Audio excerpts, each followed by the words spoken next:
পাপী থেকে পরম ভক্ত জগাই মাধাই ও নিত্যানন্দ প্রভুর করুণার গল্প। গঙ্গার ধারে ভোরের আলো, সূর্য তখন ধীরে ধীরে আকাশে উঠছে। নবদ্বীপের পরিবেশ শান্ত, পবিত্র আর ভক্তিময়।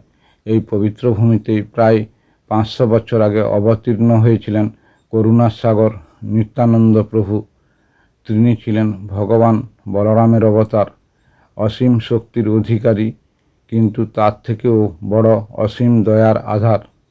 গঙ্গার বুকে এক অলৌকিক দৃশ্য।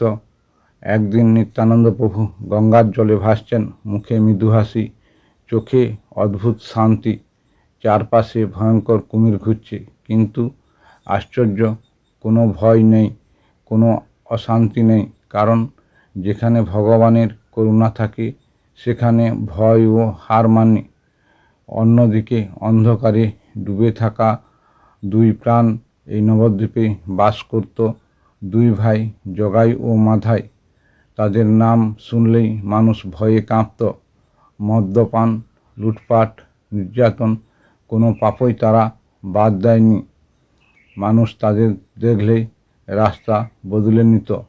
নিত্যানন্দ প্রভু দ্বারে দ্বারে গিয়ে বলতেন, কৃষ্ণ নাম করো, জীবন পবিত্র করো।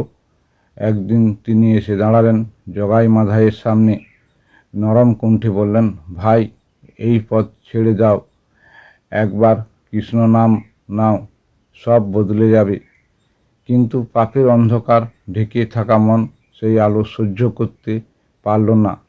রাগে ফেটে পড়ল তারা। একটি ভাঙা কলসির টুকরো দিয়ে মাথায় আঘাত করল নিত্যানন্দ প্রভুর মাথায়। রক্ত ঝরতে লাগলো, তবু প্রভুর মুখে ছিল হাসি। এই খবর পৌঁছে গেল শ্রীচৈতন্য মহাপ্রভুর কাছে। তিনি ছুটে এলেন, চোখে আগুন, হাতে সুদর্শন চক্র। তিনি বললেন, এত বড় অন্যায়, আজই শাস্তি হবে এদের। ঠিক তখনই রক্তাক্ত নিত্যানন্দ প্রভু তার পায়ে লুটিয়ে পড়লেন।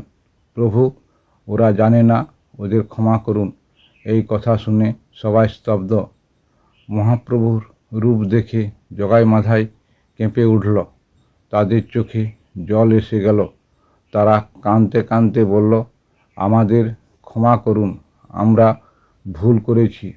মহাপ্রভু বললেন, আমি ক্ষমা করব না, যার উপর অন্যায় করেছ সেই করবে। তখন নিত্যানন্দ প্রভু এগিয়ে এসে বললেন, আমি তোমাদের ক্ষমা করে দিলাম, এবার কৃষ্ণ নাম করো। সেই মুহূর্তেই জগাই মাধাইয়ের জীবন বদলে গেল। যারা ছিল সবচেয়ে পাপী তারা হয়ে উঠল ভগবানের ভক্ত। এই গল্প আমাদের শেখায়, ভগবানের দয়া সীমাহীন।